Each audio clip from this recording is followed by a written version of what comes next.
Nabi Shallallahu Alaihi Wasallam bersabda, barang siapa yang berwudu di rumah, kemudian pergi mengunjungi Masjid Quba, lalu melakukan salat 2 rakaat, maka ia akan mendapatkan pahala seolah-olah melakukan umrah.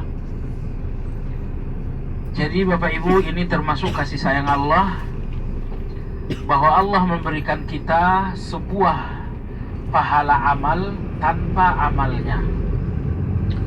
Allah berikan kita pahala umrah tanpa harus berumrah. Pagi hari ini Anda hanya perlu mendatangi Masjid Quba dalam keadaan bersuci, kemudian melakukan salat 2 rakaat. Ternyata ini telah menghasilkan pahala umrah. Ini keagungan yang pertama. Keagungan yang kedua, dalam hadis yang diriwayatkan Sa'ad bin Abi Waqqas, Nabi Shallallahu Alaihi Wasallam bersabda, la an atiya Quba'a fa sallaitu fihi rak'ataini ahabbu ilayya min an atiya Masjid Al-Aqsa marratain atau kama qala.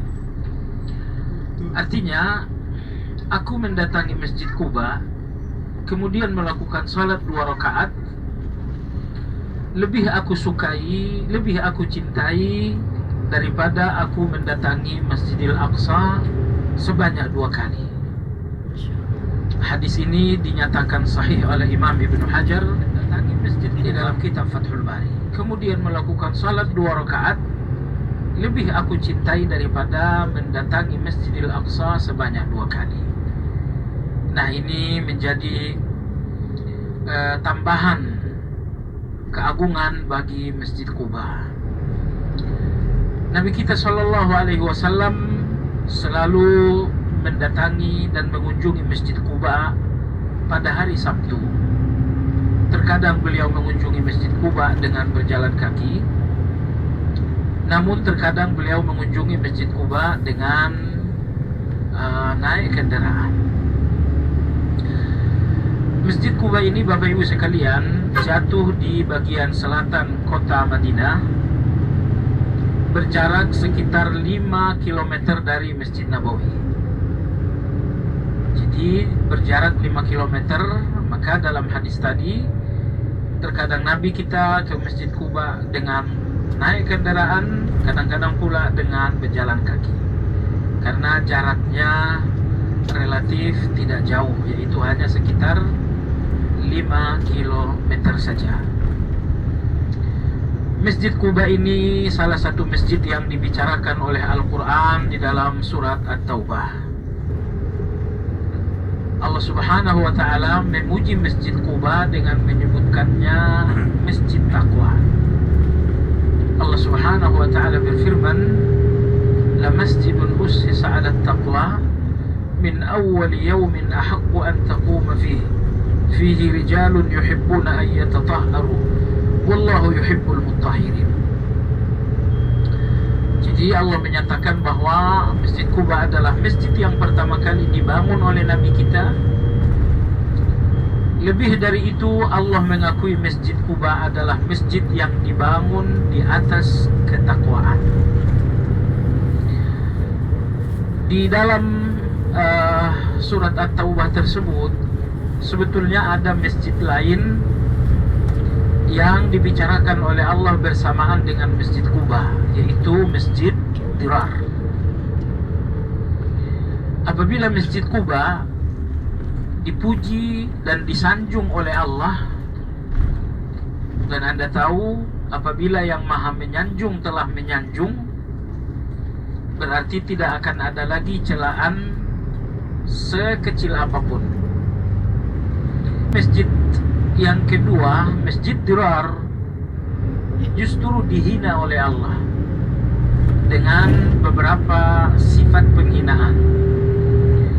Allah berfirman, innal ladzina ittakhadhu masjidan diraran wa kufran wa tafriqan bainal mu'minin wa irsadan liman haraba Allah wa rasulahu wa la yahlifunna in aradna illa al-husna wallahu ya'lamu innaka lakadzib. Sesungguhnya orang-orang yang membangun Masjid Dirar di atas kekufuran dan untuk memecah belah kaum muslimin, dan untuk memata-matai kaum muslimin dan Rasulullah. Kita lihat Allah Subhanahu wa taala menghinakan Masjid Dirar dengan 4 penghinaan.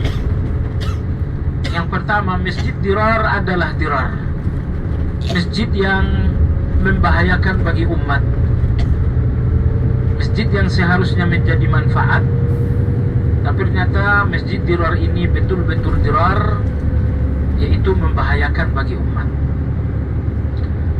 Karena Masjid Dirar ini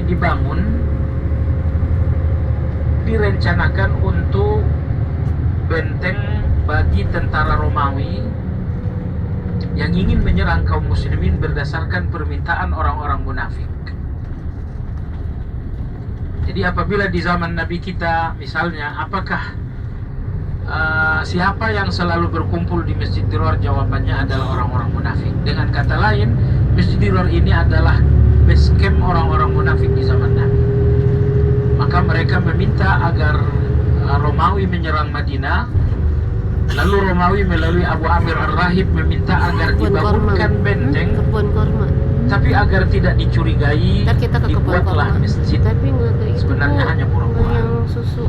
Ini di sebelah kanan kita, sebelah kiri kita ada Masjid Kuba. Bapak Ibu yang saya hormati, Masjid Kuba ini setelah dibangun Nabi SAW, kemudian direnovasi oleh Utsman bin Affan. Lalu renovasi kedua dilakukan oleh Umar bin Abdul Aziz. Lalu kemudian renovasi berikutnya dilakukan di zaman Khilafah Bani Umayyah. Dan renovasi terakhir tahun 80-an dilakukan oleh Raja Fahad. Masjid Kuba ini memiliki 4 menara dan memiliki 54 kubah. Daya tampung Masjid Kuba ini kira-kira 2000 jamaah. Khatib Masjid Kuba ini beberapa bulan lalu datang ke Indonesia, berceramah di Masjid Al-Ittihad, Jakarta Selatan. Beliau adalah Syekh Saleh Al-Muwamsi. Anda lihat lokasi Masjid Kuba di zaman Nabi ini adalah perkampungan Bani Amr. Lalu mereka mewakafkan lokasi masjid ini untuk Nabi membangun masjid. Maka Nabi pun membangun masjid tersebut. Ya. Cuman di perkampungan ini ada satu suku yang bernama Kuba. Makanya masjid ini dinamakan Masjid Kuba. Jadi nama Kuba itu aslinya adalah nama sebuah sumur tua yang terletak di perkampungan Bani Amr ini. Nah, melihat Nabi membangun masjid di tanah wakaf yang diberikan oleh Bani Amr, sepupu Bani Amr yaitu Bani Ghanam cemburu. Mereka pun ingin membangun masjid tandingan masjid ini. Maka muncullah Masjid Dirar yang tadi saya sebutkan. Jadi perhatikan, masjid di samping kita ini, Masjid Kuba, diwakafkan dengan penuh keikhlasan oleh Bani Amr bin Auf. Maka Allah menyebutnya dengan Masjid Taqwa. Tapi masjid yang kedua diwakafkan dengan hasad, diwakafkan untuk persaingan oleh Bani Ghanam bin Auf, maka Allah menyebutnya dengan Masjid Dirar. Jadi hati-hati dengan niat. Ya, dua-duanya sama-sama masjid. Yang satu wakaf karena Allah, karena keikhlasan, maka Allah menyebutnya Masjid Taqwa. Yang satu diwakafkan untuk persaingan, untuk menonjolkan diri, maka Allah menyebutnya Masjid Dirar. Ingat, amal apapun yang kita lakukan, yang pertama kali dilihat oleh Allah adalah hati kita saat menjalankan amal tersebut.